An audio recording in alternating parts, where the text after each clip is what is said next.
Cool. And welcome to Oscilloscope, everybody. My name is Dr. Ed Wright, and we are joined this month by Liam Rickard, otherwise known as Worldwide Welshman, who is over there and has obviously been enjoying the unseasonal sunshine. So, Liam, welcome. It's great to have you here. Hello. Great to be here. Thanks for inviting me. Hi, no, it's a pleasure. Thank you for coming and joining us on this sort of ramble through experimental electronic music.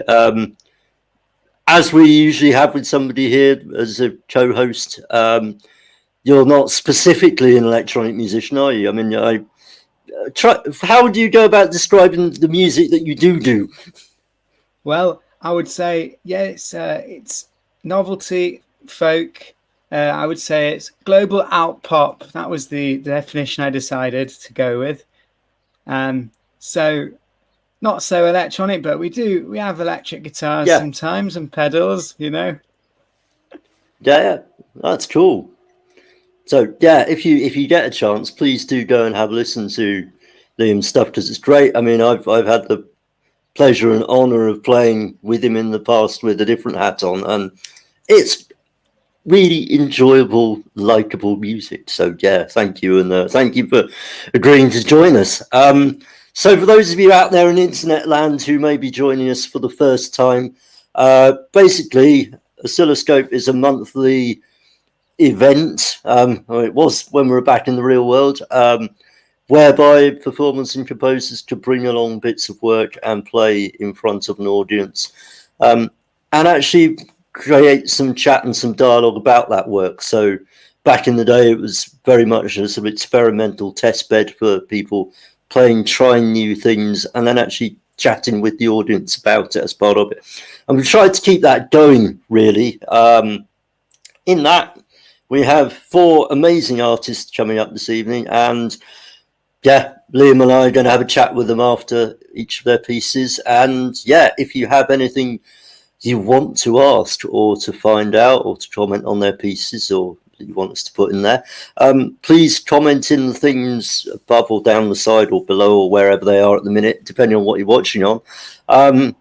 We can ask people. And it's nice to partly to get to understand people's work in a more in-depth way, but also actually for people to get that feedback. You know, sometimes it's nice as an artist to put something out there and go, actually, what did work, what didn't, it's part of the learning process, which is very cool. We have, as I said, 4 artists coming up this evening. It's sort of as widely ranging from sort of Santa Fe to Betskoid. So a quite global lineup. And we start off with a couple of pieces by Mark Albrow, and who is one of my more local performers, who some of you may recognize, some of you it may well be new to some. A couple of really intriguing pieces to start. So without further ado, I will bring that in, and we'll have a chat with Mark afterwards. So Mark Albrow.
Thank you very much, Mark. Always Yeah. a pleasure.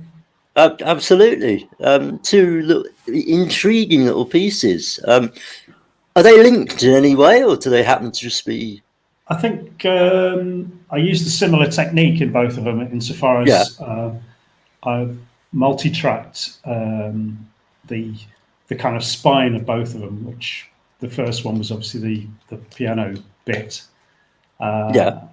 and I sort of duplicated that 3 or 4 times and treated different tracks of it and mixed them together. And I did the same with the second one, only the spine of that was a piece that sounded better to me backwards than the right way around. So that, it was a big mush, and I like the frequencies coming through on that. That was the second one was more kind of industrial, hence the kind of urban footage as opposed to the first one. And I introduced a bit of human voice in the second one, just to give it some variety, and some synth as well, and sort of chopped it up a little bit so it wasn't too relentless, or at least I thought it wasn't too relentless. It might have been in the end, I don't know. But yeah, that's the only connecting bit, really. The first one, I think, was really about.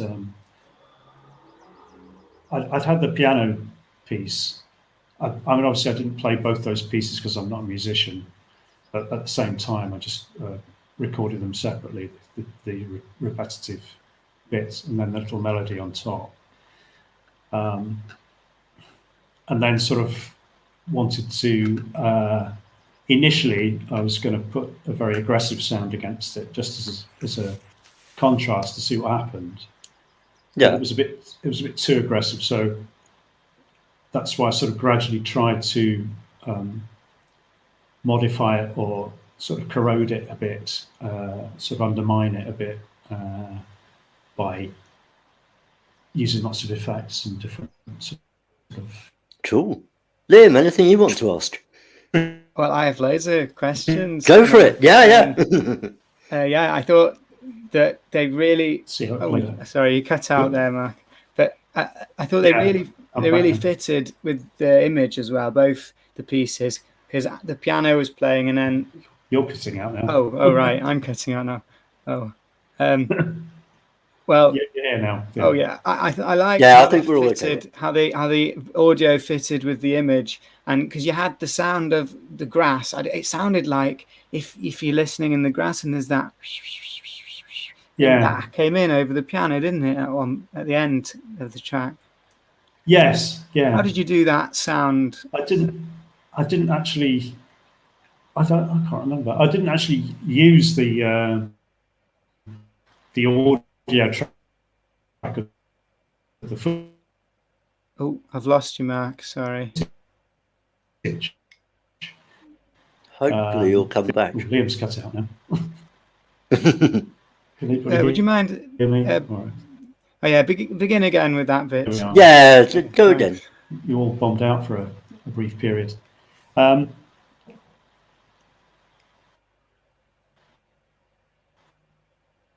Okay, I think we're having some difficulties. No, I can't remember how I did that, Liam. Sorry. Oh, you can't remember how Yeah. you got that sound in the track? You mean the grass murmur? It's just- At the very end? yeah. Not really. No, I can't. Yeah, that's cool. Though. That's.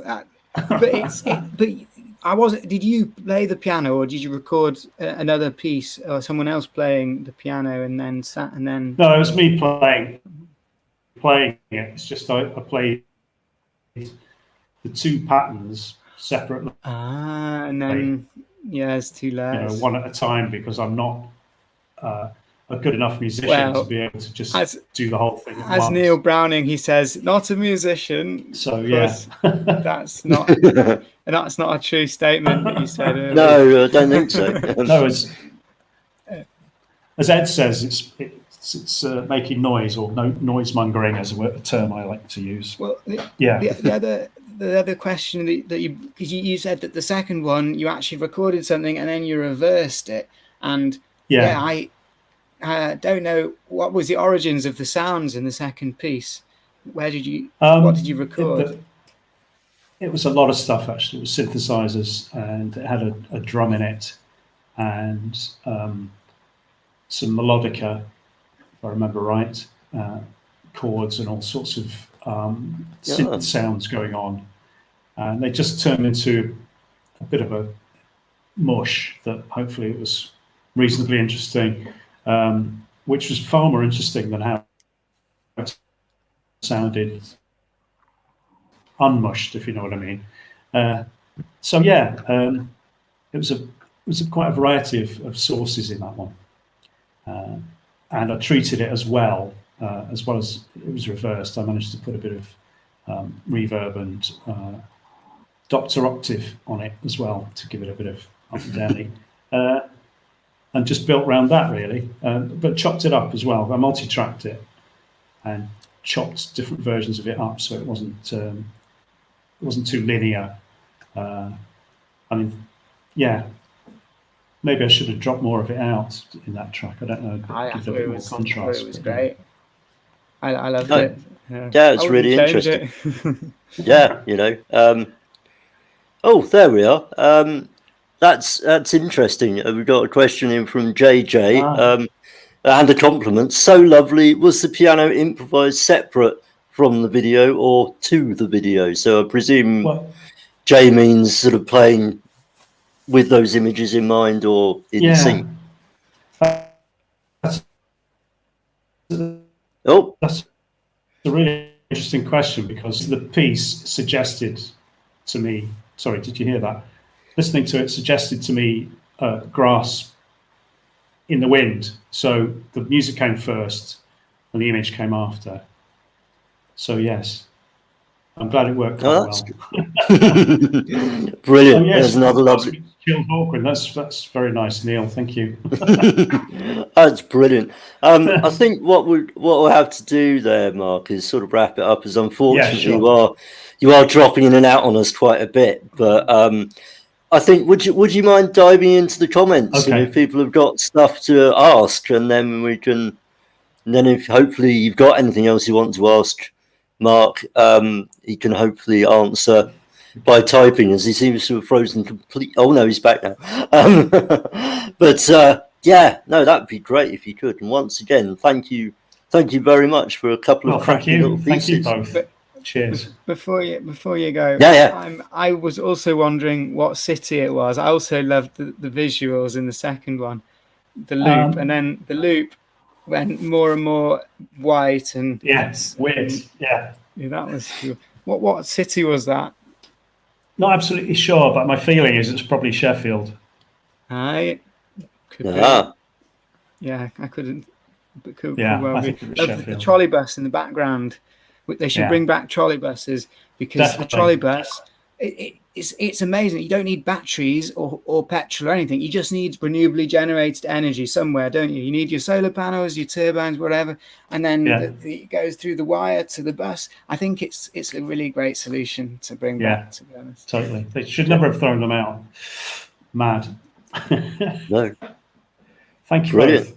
So thank you very, very much. Great. Take care. Mark Albrow. Thank you. Cracking. So, Right.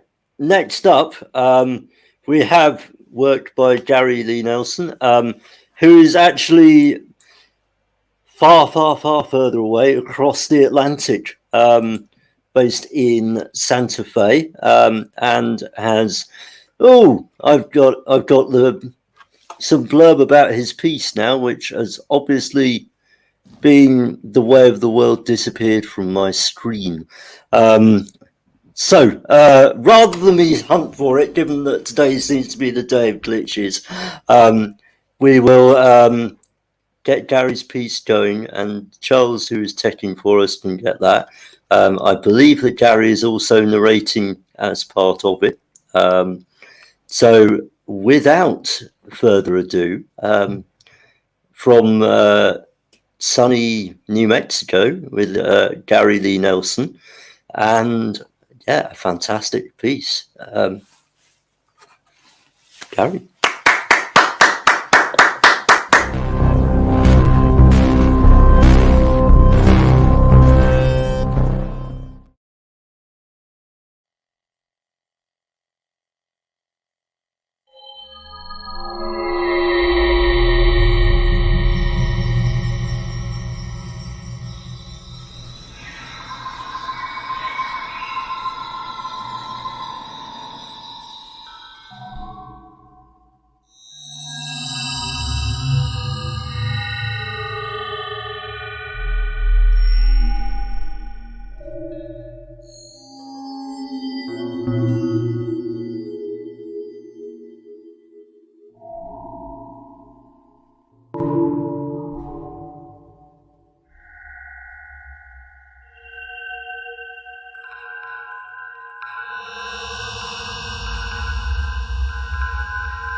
Thank you very, very much, Gary. We seem to have ourselves over the top of ourselves, unless I'm monitoring something else. Brilliant. Thank you so much. Thank you. Yeah. That's really appreciated. I just realized that's the first time I've watched it all the way through, probably in maybe as many as 10 years. Huh? It was from 2008. I saw. And what was the ogen, that organ, that's eyes in Dutch, or? Yes. Yeah, ogen. Yeah. And mijn tweede taal is Nederlands. My second language is Dutch. Yeah. Yeah. Yeah, it took me to lots of places, you know, and it recalled different places, and I think the visuals were very inventive, but it also would have been a good one to just also close your eyes to as well, and really meditative. Right. Was it all done with I know I heard the sounds I heard, and tell me if I'm wrong. So I heard that sound when you've got an old amplifier and you knock it and it goes. Yeah, all the sounds are electronic, and actually the sounds existed before the films. Before the film, I was teaching for years in Ohio at Oberlin Conservatory of Music and teaching music technology. And this piece started with a completely different idea. I had he's gone. Anyway, I had a student and I were working on laptop orchestras. And these are very popular in the States. They're probably all over the world now.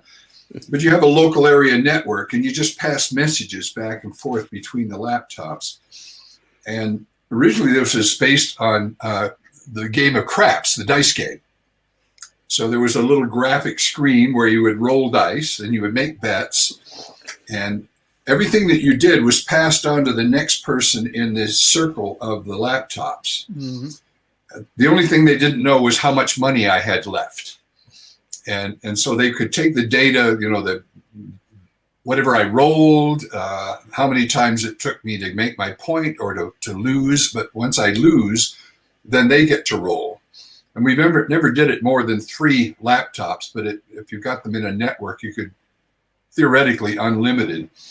And then they would just take the data and they would create their own synthesis program. And sometimes not even on the same operating systems or software, but they just take that data and use it to make pitches and rhythms and things like that.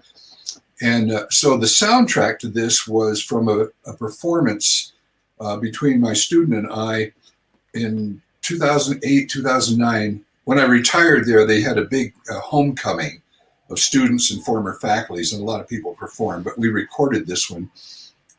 And then the film itself, I've always noticed when I go into galleries that people spend a lot more time on an image that has a human face and particularly prominent eyes. And my theory is they're looking for themselves, and then they'll go next to an abstract one and kind of zip by it. And so the idea was just to gather as many images of eyes as I could find, just finding them in places on the web, and then animate them with software. So they start as a still, and then you can warp them or do things with the colors and so forth. And all the ideas of the animation were musical gestures. So an eye would appear and it would do something and it would phrase and then it would come into a cadence. And so it's just basically a very old musical idea applied to graphics. So that's pretty much how it was conceived and how it was done. The sounds were what were from that workshop with the students. This is some of the sounds that were created in that. Yeah, in this performance, Nick was creating sounds on his computer. I was creating sounds on mine, and then they were mixed. And so I can't distinguish his from mine anymore. But they were similar kinds of sound, musical phrases. and I'm not sure what would happen when we did the 3. It was just actually too much sound. There were too many things. So I think it's a duet ultimately. But all that software doesn't work anymore. The operating systems are gone. So I don't know that we could ever do this again. But I think but I that still very use the same animation software. Yeah. I think that very much fits in with the question that's come in. That's what software, or did you do the image manipulation animation in, or was it custom? The visual software is some old versions of software from a company called U&I Software. And the images were done with something they call Artmatic, which I think is horrible. It's not automatic. It takes quite a while to form it. But it's basically ways of either creating kind of abstract images or geometric or whatever, and then transforming them. And it works with keyframes, just an old idea in animation. You create a keyframe, and then you modify it in some way, and then you save it as the next one. And then as you play it, it fills in things. And so they're little functional boxes. So the simplest one is you put a picture in there, and you can stretch it this way or rotate it. And then down below, on the interface, you see some sliders.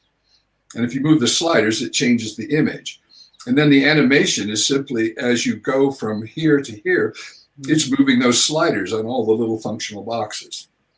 And I always think of it as, in fact, when I talk about this process, I relate it to DNA in a funny way. So DNA involves a mathematical model of it. So you have all of the parts of the DNA and their numbers, and then when they breed, the child gets a little bit of this and a little bit of that. And so the positions of the sliders are just big array of numbers, and as the sliders move, it animates. And again, the company is called U&I Software. And so the Artmatic made the keyframes, and then I made short movies, and then they had a kind of a montage tool. You can just bring them in and say, I'm going to play this one at this speed, and then I'm going to crossfade to this one. Or I'm going to, I think I probably had dozens and dozens of short films that were probably no more than 30 seconds to a minute each. So each time you see a change in the theme, I think if you watched it again, you would very clearly see that there was this thing transforming into this thing, or sometimes it was zoom out or zoom in or leave the screen. So those were all kind of just subjective. That looks nice, I'll keep that, so forth. So it's very logical, rational, coming from one direction, and very, very much, I like it, I'll keep it. I don't like that when it's gone. So it's that part is very traditional in making art. The other part is mathematical, although I'm not really great at mathematics. Oh, it's a fascinating blend. You mentioned when we were chatting earlier that you wanted to give a bit of history on the piece itself and mention your student. I mean, are you happy that you've had a chance to fill that gap in as much as you would wish to? Yeah, I'm gonna. I've got it off the side here, and I changed the. Oh, maybe I can go back. No, it's fine. Oh, here it is. Yeah, his name is Nick Williams, and again, this was from 2007. So he must have graduated around there. So he's probably in his early 30s, and I think I've reconnected with him. I made a Facebook page for my old department, and there are about 400 former students out there. Oh, fantastic! Some I've never met. They've come and gone since I retired. I think I summarized each what all was going on. Oh, that's great. The sound was made on my part was made with Max. Okay, I was wondering if that was going to come up as part of it. Yeah. It's with the MSP. Well, I think that was probably all driving MIDI synthesizers. I'm pretty sure it was. I mean, that tends to be easier when doing sort of laptop orchestra stuff, doesn't it? Because you can then send simpler data rather than. Yeah, but laptops now are capable of doing very, very absolutely complex things. Yeah. And I think parts of 2008. Max have a- Yeah. Yeah, you could do the graphics, all these graphics in Max now too. And I've done a few things lately where I've done. I know they have a film called I don't remember the name of it now, but there's another film that has it's on the page. I think, did I give you the page? Here, let me. You definitely. So here it is. We have Rob in charge, and it's along the bottom now on the screen. Is that the one? I just added one. This is the main entrance to my web page at Oberlin, and then you get in there and you'll see right away. You'll see 3 films across, and Ogen is one of them. Actually, it's Ogen. The T's in Dutch are kind of. And then there's another one called Progeny. Is one that was globes kind of floating around. That was made entirely with jitter, which is the visual part of Max. But I use a lot of different kinds of software. No software actually does everything I want to do. So, it's I didn't jump know, around a lot. You know, if you hadn't told me now that where it's comes from the software, I thought it was a musical bowl that you'd recorded and sampled. This one of those, lots of those. Yeah, for synthetic sounds, I tend to choose the ones that are more like acoustic instruments. And I've even done a piece that has, it's synthesized, and it's called Death and Transfiguration. And it's based on the tone poem by Rickard with the same name. I manipulate the notes in the tone poem and then use bassoons and vibraphones and strings and things like that as part of it. And then a bunch of photographs of things that are dead and dying in nature, leaves and stumps and things like that. That's also on the page. There's a link. It says 8 films or something like that.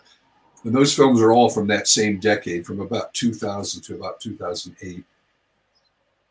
Fantastic. And then I have more recent things, but No, it's definitely one to dive into. Yeah. Does anybody have anything else to want to add before we move on? We have Temporal Comet says, such immersive sounds. Delia Derbyshire would be proud. And it's good that he mentioned that, because I also thought of that. I thought this very much reminds me of Doctor Who, early Doctor Who soundtracks. Oh, right. I thought that name was familiar from the BBC.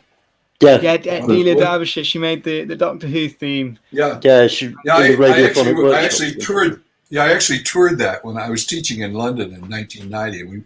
We went over and toured that. I don't think she was there anymore, but yeah. No. Oh, brilliant. Yeah, I think, I'm a big Doctor Who fan. Yay! And I'm a bit of a feminist, so I like the new ones where Doctor Who is a lady. Yeah, they're cracking. Fantastic. Yeah. Cool.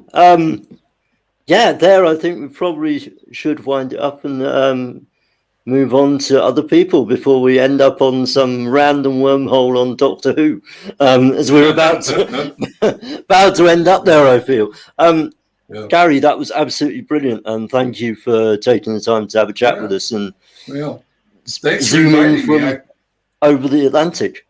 Thanks, Gary. Well, your viewers don't know, but I was there in person in 2018, so I got to see the city and eat the food, and it was wonderful. Yeah. Oh, thank you. Well, thank you very much for coming back again and joining the madness. So, there we are. JJ. Okay. It was actually Gary that introduced me to Artmatic back in Club TV. I remember my Max batch crashed. Oh. So oh yeah. Okay. we've all had a Max. Well, all of us that have used Max Live have had a Max batch crash at least once. Yeah. Yeah. I think it's almost very robust now. I haven't had crashes for a very long time. Well, when I make a mistake, it crashes. Yeah, I think that's the thing. It's part of the learning process, I feel, to make a few mistakes sometimes. But okay. Gary, thank you very, very much. Again. It's lovely. Bye-bye. It's great. We'll be having a bit of a performance Zoom afterwards if you want to join us. And that was brilliant. Thanks. Really nice to see and hear from Gary. What that actually springs to mind is that on the 15th of each month now, we're actually having a more of a deep dive program where we're just having one artist and one piece of music, and me or myself and Ben, who those of you who've watched things a few times, just doing a kind of long form rambling interview with them. So we're not trying to rush through and do things and get on to the next thing. And that almost feels like it could be a case in point there with Gary, just to sort of learn stuff and witter about Doctor Who and nice things. And the other thought, that did you hear the sounds like when you're in Austria and those cows with the bells on the Alps? I heard some of that in the middle. Absolutely. Brought back some nice memories. Oh, fantastic. Brilliant. Coming up, we have another piece, unsurprisingly, this time by Eric Nystrom, who is going to join us afterwards and have a chat about it. Without further ado, and hopefully I won't disappear off the feed at the end of this track, we have Eric.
Fantastic. Thank you, Eric. Great to have you with us.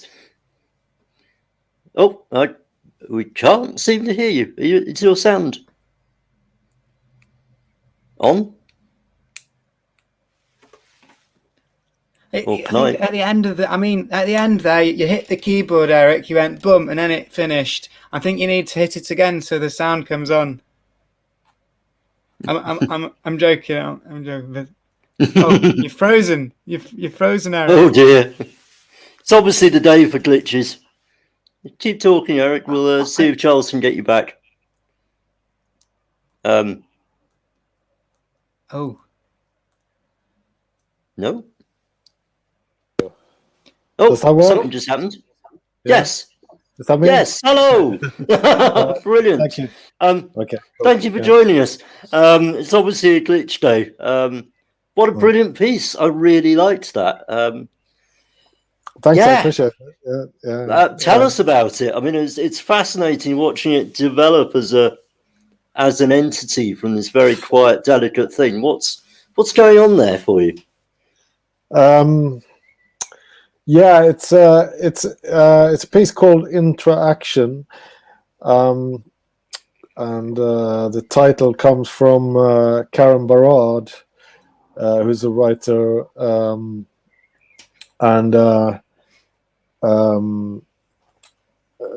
she sort of has this philosophy about a gentle realism, which is about like an interaction. Anyway, without getting too much into that, the idea of the interaction is that in contrast with interaction is the idea that the actual entities that are sort of encountering one another are not really defined before the encounter takes place. So you can't, in science, for example, you can't really separate the experiment from what's being observed or whatever, and these kind of ideas. And in my case, I'm sort of just playing around with this idea, and part of how it's manifest is that I have a bunch of sounds which I kind of activate, and they are given a behavior which is based on the knob movement of the controllers. So whenever I touch these controllers, all the data is kind of recorded, and then the sounds are sort of, when I let go of the controllers, the sounds just keep playing. They sort of like elaborate on the material that they've, like the data that they've got, basically. But what also happens is that they listen. So there's a kind of a machine listening thing going on there, where the sounds. So if it's just one sound, it will be listening to itself and kind of respond to itself, in a way. So the way it responds is like it sort of measures, like if there's a lot of high frequencies going on, then it will sort of consider switching into low frequency, like filtering out all the high, So it does this kind of filters data, basically, synthesis parameters, and kind of changes its behavior, and then when there's more sounds going on, a kind of a chain of interactions are happening, so that the first sound. The second sound will listen to the first sound. The third one will listen to the second sound. So it's kind of like an ensemble of performers who can only hear their neighbor, and obviously it goes around in a feedback loop. So eventually the first one is listening to the last one to enter, and the order is entirely determined by my, the order at which I activate these sounds. And then there's a whole bunch of other things going on in there where it sort of adjusts the overall density and pace depending on what sort of stuff is going on. And I have a little bit of possibility of controlling that as well. But I don't have too much. Like, I have quite limited amount of direct. I don't have much parametric control. Like all the knobs are like controlling multiple parameters, and many of them are, you actually have to play two at the same time in order for there to be a sound. So, and they are mapped against one another, so that there's no way of not getting an awkward sound, basically. So it's sort of like made up to generate sort of kind of what you call it, sort of disruptive material. Yeah. I mean, in spite of that, it looks like you've got an awful lot of playability built into that system. I mean, that's what impressed me, was the fact that it looks very much like it's generating and affecting itself, but also then to strike that balance to actually be able to have control over that, rather than just going, I've got a volume slider, let's see what comes in and out, to actually make that manifesting in a way that, okay, there may be that sort of Boule's sort of local indiscipline kind of thing going on, but there's obviously a great deal of control in that, so that was really cool. Yeah, the control is kind of I try to make it so that I don't have like you say, it's not about parameters, it's not about direct precise adjustment of parameters, but I try to make sure that I have some kind of physicality available in the control, And actually, what I have here is like I've mapped the knobs so that they're time sensitive. So if you move them fast, you get a different kind of response compared to when you move them slow. So that it's a little bit like, you know, velocity on a keyboard or something, but for knobs. So that you kind of like, if you twist the knobs like very vigorously, then you get more, you know, a more kind of agitated or distorted sound or whatever. Like, you know, I use that in various ways, but so I try to embed a certain degree of bodily way of influencing the system. So that will satisfy me as performer to be kind of engaged in it. At the same time, what the computer does with that, I don't have so much control of. You know, so there's also a degree of you know, I guess this the feeling that I'm not just on my own in a way, like, and I'm not in charge necessarily of the process. You're jamming with the computer. You're bouncing off each other. But I have a question, which is: do you sort of have do you know this knob is for that, and I know that knob plus that knob should do that? Do you know what each parameter is supposed to do, or I mean, the knobs are. I know what the knobs do, but it's not simple because, for example, I have many of the knobs are mapped so that it's the same parameter, like it's the same sound generator, same synth, but so this is done in Super Collider. So synth is literally like a synth in Super Collider, but the knobs have conflicting parameter mappings to the same synth. So it's kind of I don't know exactly. I can't remember exactly how I mapped it, you know, and it's not like, you know, but I know roughly that if I kind of play fast and like around maximum on both knobs, I get that sort of sound. So you can practice and learn a little bit the behavior of the system. I want it to be predictable to the extent that you can kind of practice, you know, and feel like you can sort of get better at playing it.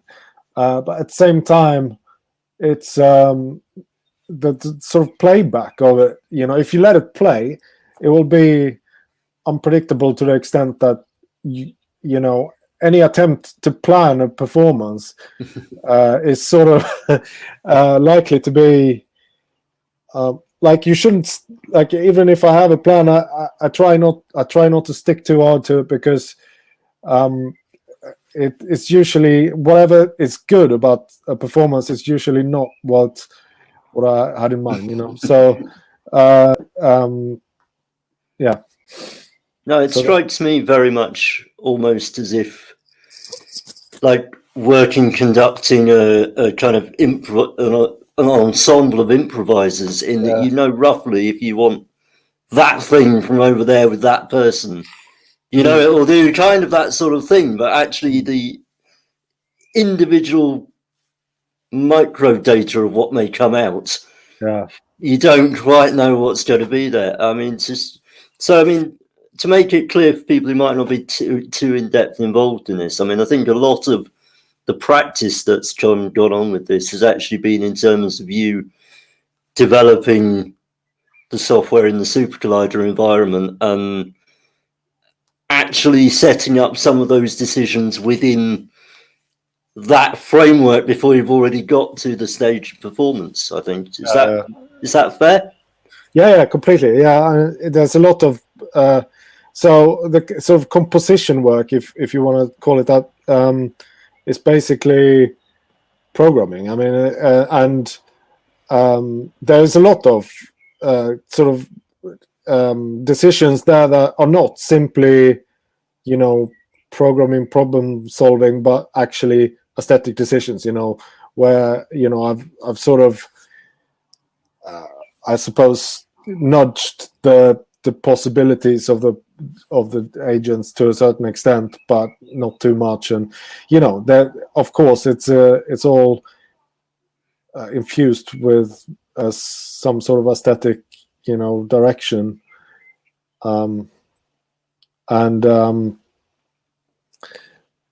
Yes, yeah. And for us novices out there, can you tell me what is the Super Collider environment?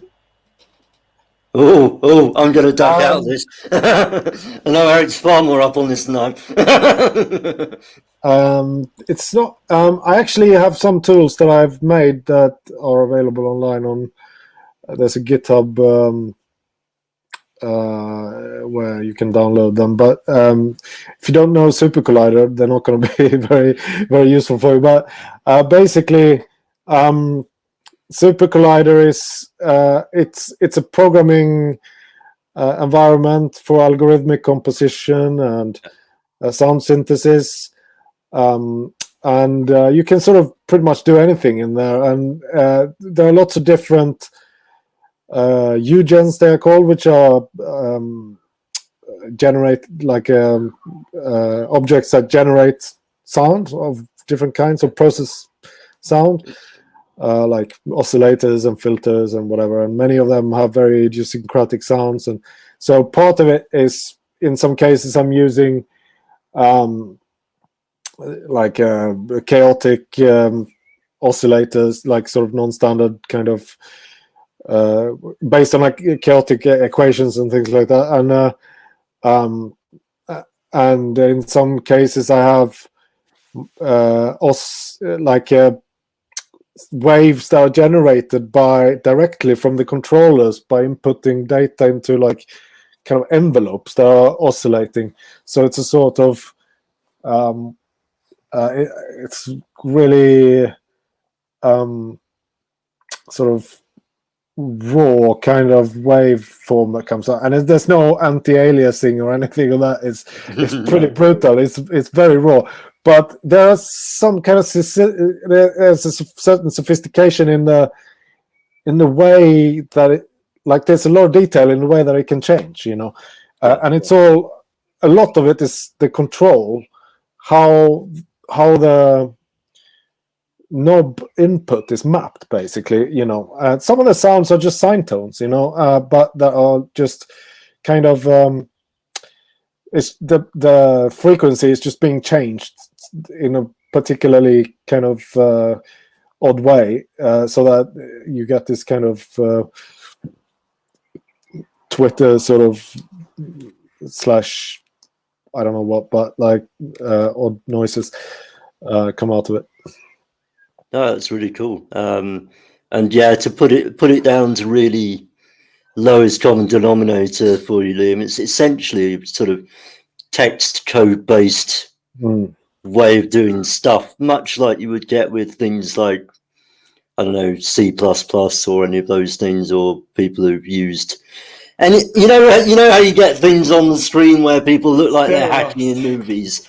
It's that sort of thing. But no, it's very nice in that you can literally do sort of 1 + 1 = whatever, and in a sort of code environment, and then build up from that. So you could say, right, now we want a sine wave. Oh yes, we'll run that. Oh, okay, it does that. Now we can send that out to our speakers, and it's giving you a vibration and build from there. So that's really nice, and you can get other things interacting with it.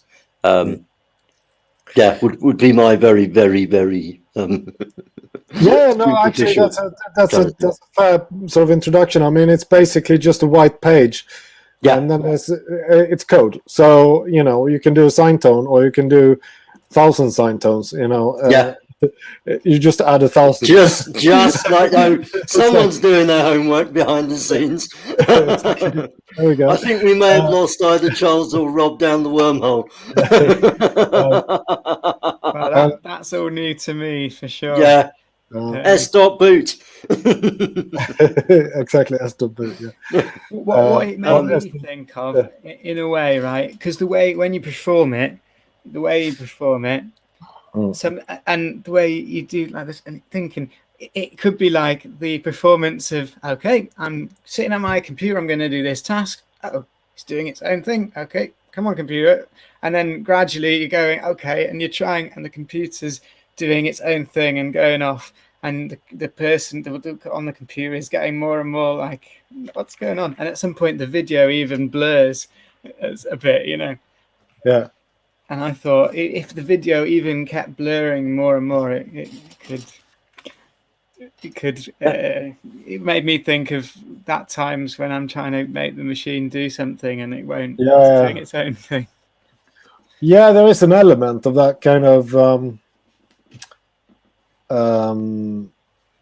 you know, trying to guide the system in a certain direction and not really knowing what the system is kind of thinking. But you have to sort of, obviously, you have to be ready for you have to accept that, you know, kind of, it's like a social contract, you know, with a computer. Like you have to accept that there's a certain kind of nature of possible interactions there. Just Gary put up a note to say that I should mention James McCartney, who was the person who invented Super Collider. Absolutely. Back in the 90s, and it was originally, I think, a program based or like a program language that he sold, I think, and then it became you would have to pay for it, but now it's open source and available to everyone. Yep. And developed by the community, really. So brilliant. That's great. Yeah. Oh, there we are. Paul Williams, or presume Paul Williams. That was crazy good, excellent.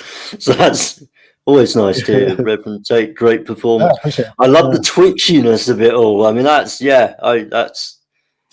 You could speak a wobble. Yeah, can't go wrong with a bit of low frequency. And yes, that was brilliant on headphones. So yeah. Thanks, everyone. So I think we're going to have to wrap it up there with you, Eric. Thank you so much. That was brilliant and really intriguing, and really nice to have a sort of real sense of performance. So that's really great. Thank you so much. Thanks a lot. Thanks for having me. And brilliant. I don't know if you fancy joining us for the Zoom afterwards, just for a wind down and chill out, but you're obviously more than welcome. I have. Yeah, sounds like you have people and some commitments there. So I'll join if I can. Yeah, for sure. Yeah. So enjoy it, and thank you very much, and see you in person in another 5 years or whatever. You know. Yeah. Cheers. Take care. Thank you very much. Bye. So we have things going on. We have one more piece and artist, or two more pieces by one artist coming up in a little bit. Before we carry on, I should mention, and yes, it's even going along the bottom in front of me, we have coffee.com oscilloscope, which is just the opportunity to buy ourselves or buy us a coffee to help keep the lights on, really. We're all doing this for the fun of it, but, you know, computers do die, and, you know, web hosting costs a little bit. So if you want to go to coffee.com and literally chuck us a few pennies in to get us a coffee, then that would be great. Thank you. If you can't afford it, don't worry. Please don't. You know, if all you can do is click a like or a subscribe, one of those things, that's great. And actually, it really does help a lot for us all just to know that we're not screaming in the dark, you know, to ourselves. So that's really cool. Getting back to another bit of news we had from back in the day, there was the Oscilloscope remix, and Rob's now onto satire mode. Like and subscribe. There was an Oscilloscope modulate crossover thing which we did with a kind of remix project. I'm really pleased to say that is now coming up for release on Friday, as it's Bandcamp Friday, and hopefully all of us will in Modulate and Oscilloscope have a bit more on web pages as it comes up to it, as each of us remixing the other's tracks as part of a bit of fun, and all the proceeds are going to Calm, which campaigned against living miserably, which is just doing an amazing job, especially for people's mental health at this point. Right, that's more than enough from me wittering on. Yeah, next up we have David Roberts with a couple of really intriguing little tracks, and from somewhere in mid Wales. Yeah, let's just chill out and enjoy some very related but also very different music for this evening. So, David Roberts.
Yay!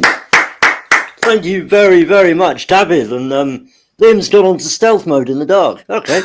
Yeah. that was great. Yeah, Liam, do you want to start? You know, because I've hogged a lot of this, I'm well aware. A nice one, David. Diolch yn fawr.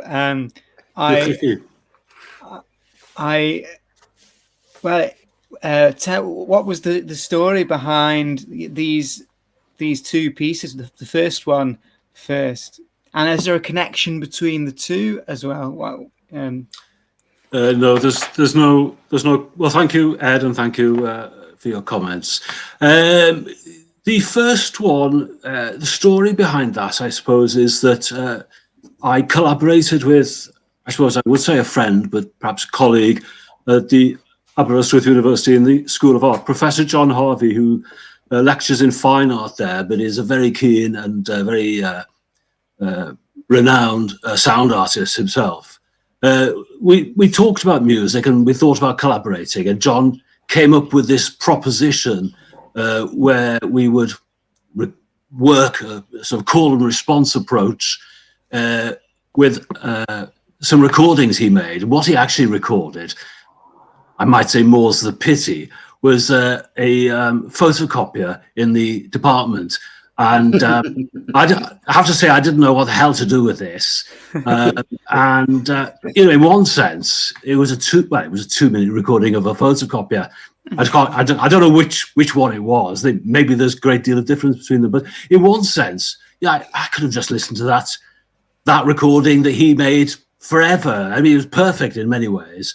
Anyhow, so John and I tried to abstract the recording as much as possible. And we sent each other our versions, and this was about 8 years ago, and it gave rise to quite a curious release. Sorry, I'm rambling on so much, but whilst we did that, and that's available to buy, I suppose, if you want to buy it, and that was an end to it. During the process of trying to get away from the sound of the photocopier, ended up with hundreds of files, ridiculous files, like wah, I suppose, I should say wah photocopier, and spectral delay photocopier, millions of these files. And I am probably one of the, well, maybe there are many of us who are insane sort of people that have a fondness. I don't know, but I mean, psychologically, I suppose there's a story there. Fondness for this noise type music, I suppose you might call it. So over the years, I kind of thought, I could put that out, 60 minutes of white noise with occasional scree in the background.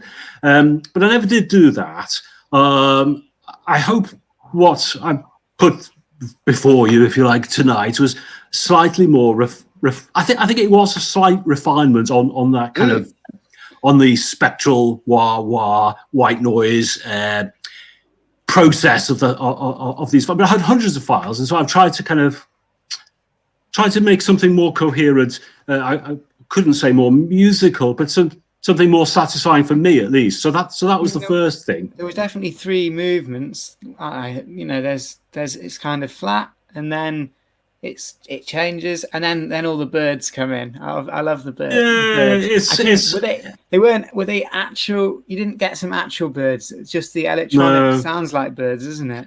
Yeah, I mean, I suppose I was going to say we all, but I can't speak for anyone else. Either slip into particular gestures or processes or approaches, whatever. And I have heard. Not that I've scrutinised anything I do particularly closely, but I have heard that kind of sound coming through, and I don't know if it's filters being pinged at a particular frequency or something like that. But I'm quite drawn to that. I mean, proper real birds would be better, of course, but so no, that's it's all artificial. I mean. Yes, I don't know. Artificial built around the photocopier recording, is that? Yes, yes. I mean, it's sampling this photocopier and playing with it, I guess. Yeah, trying to, as I say, very difficult. I found. Well, really, I suppose I found difficult, but try and get as far away from the photocopier. Well, yeah, I didn't know it was the photocopier. That's true. Did you not? So I can't help. I didn't know it was a photocopier until you said. I didn't. But I'm sure that's a sign of working too much within the arts in academe. That's a lovely photocopier sound. Yes. Yeah. Well, I probably there's a project there to go around, examining the different. Maybe I have to say, I did start recording different wind turbines. You know, not the ones on the hills, the ones at the back of buildings. They're quite fascinating. Yeah, Charles and I ended up doing a project where we actually went out to the ones on the maintenance boats, which was great. And then we found out it was a particularly still day, so that was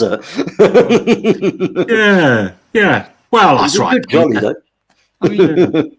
So I mean, I don't want to yap on too much, but there's no connection with the second thing. There's no connection. I mean, it's arguable. Well, I'll put it out there. It's arguably not music, is it? I mean, in one sense, it's a sort of exploration, really, of technology, I suppose, and that's why. Well, it is what it is. It's you improvising with this pedal and move improvised or kind of with a plan? Well, yeah, plan is to be absolutely honest with you. I mustn't speak on now too much, but yes, it was I don't know if you have this sort of experience. You know, you might be playing, you know, for an hour and it sounds perfect, and then you say, right, I'll record this now. And it all goes a different direction. So yes, there was a sort of an approach. The synthesizer is a lovely little synthesizer by this company called Bug Brand, who are quite well known, I suppose. And the actual synthesizer is two oscillators and a filter, and they work against each other. It's called Chirper. You know, this is your bird reference. But it doesn't. To me, it doesn't sound. It sounds very animalistic, and that's really. Whatever I wanted to do, and you might have come across because it is the technology, was to try and convey that animal sound. To me, it's a very visceral sound. Arguably, again, well, in somebody else's hands, it would be far more musical. But yeah, and the software again is this software that is. I don't really normally like showing people the software because it makes it look a bit like. They know how you do things, which is very precious of me. But Audio Mulch is a slightly long in the tooth bit of software now, but very, very friendly towards people that want to improvise. You can just drop units together without any. You know, you don't have to. It's not like coding. You don't have to do Super Collider. Nothing against Super Collider at all, of course, but. You could just drop these things together. It's got a higher barrier to entry, hasn't it, with Super Collider? I'm on week 3 of learning it, and I am very, very slow. But I'm on about year 3 of learning it, and I'm still very slow. Oh god, that's very depressing. But yeah, no, so your Audio Mulch is fantastic. I think you could just drop things in and out, and so I'm a bit more familiar with that. But the synthesizer sounds really visceral, and it had nothing to do with the picture of. Up in the hills behind the house. Oh, it definitely fitted with it, and sort of felt like the power of suggestion there was quite strong. I mean, it's very closely related to that image. Then, yeah. What intrigued me was, I mean, you talk about this sort of visceral thing with the synth, and yeah, actually, weirdly, I remember seeing Tom Bug Brand, doing stuff with. Stuff he was building years ago and being utterly blown away by it. It was the first time I think I'd ever really seen somebody just do stuff with modular and have a little box and make a noise in a corner without a keyboard or something. But that's by the by. I mean, what intrigued me was you talk about this visceral thing of that.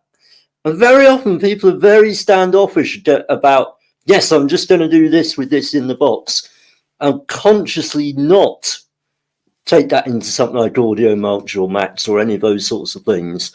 But you've actually clearly made a feature of that. I mean, what was the thinking behind that?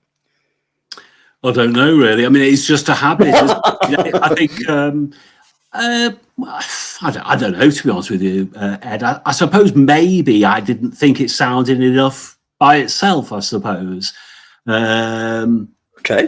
And, you know, it's Audio Mulch is something, for better or worse, that I am relatively comfortable with. I like messing around with those granular, I can't pronounce it, but you know, the granular synthesis units. Yeah. basically, yeah, I mean, I don't know, I just like the sound of, I suppose, I don't know, really, don't really understand the question, really. Oh, sorry. No, basically it was, some people get a bit purist about going, I'm just going to use synth stuff, or I'm just going to use software stuff, and it was intriguing to see someone who's clearly aware of some of those sensibilities, but had clearly chosen not to go down those roads. Well, no, I think there's an inner torment in me. I started rather foolishly, buying some of these modular units, and which are too expensive, really, to get away from computer stuff. And sometimes I get so fed up of them because they are unpredictable or whatever, that it's nice to get the software out. So it's just the constant.